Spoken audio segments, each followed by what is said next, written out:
Good afternoon, everybody. My second icebreaker. First one I could break the ice, but the shivering was still left. Hopefully, the second one will help me in eliminate that part and make me a better speaker.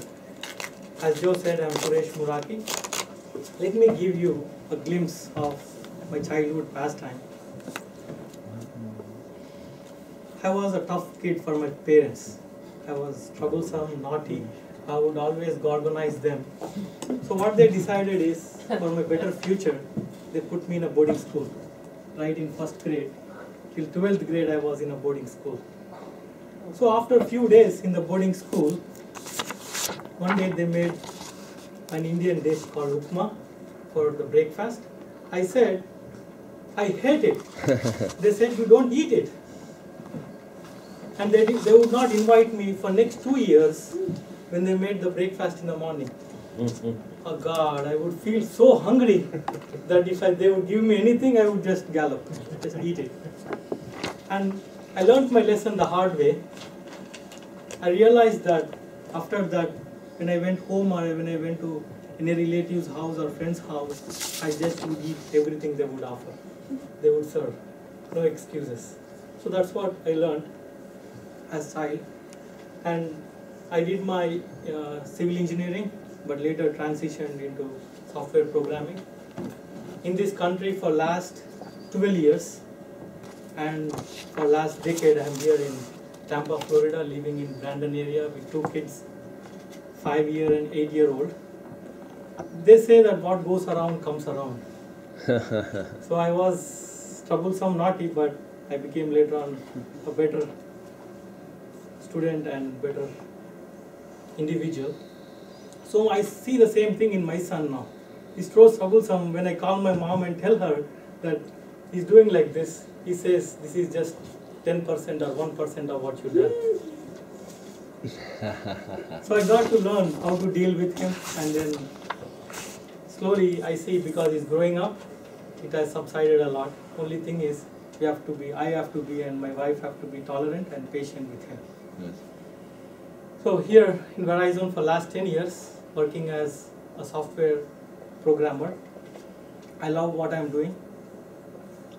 And few things what I like or what I'm passionate about is, I like from the physical exercise point out, I like to do running. I participated in half marathon before.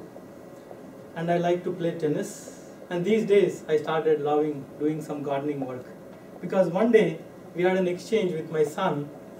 We're drinking, somebody was asking, where did you get milk from? He's saying, I got it from Walmart. So these kids don't know, if they don't see how some food is grown and how things are brought to the supermarket, they don't know where it is coming from. So we just realized, me and my wife are doing some gardening work these days. Another aspect that I'm spending most of my time is, like when I joined Toastmasters in 2 years back, my mentor would ask me, what are you passionate about? So that you can include in the speeches, right? I can bring all of my passion and talk and involve myself and engage myself. And at that time I didn't have anything to tell him.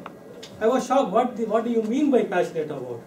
Then later on, like last 2 years or so, I realized that I'm passionate about reading Indian Vedic scriptures.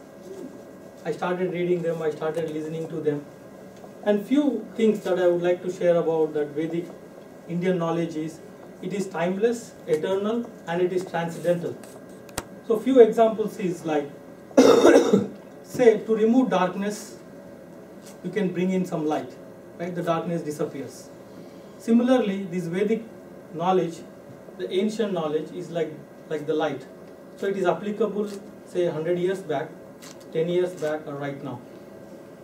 And then few other, it gives the root cause of all the problems, how to eliminate some of the sufferings. Say for example, you can take, there are these material objects. The senses are higher, the 5 senses that we have are higher than the material objects. And the mind is higher than the senses. The mind controls the senses. And the intelligence is higher than the mind.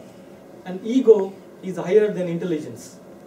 Then finally comes the spirit soul, which is higher than all of these 5 subtle elements that I just told you. So it gives that kind of transcendental information which, if somebody is trying to control few things, maybe they can do by controlling the mind. Mind can be one's enemy or a best friend.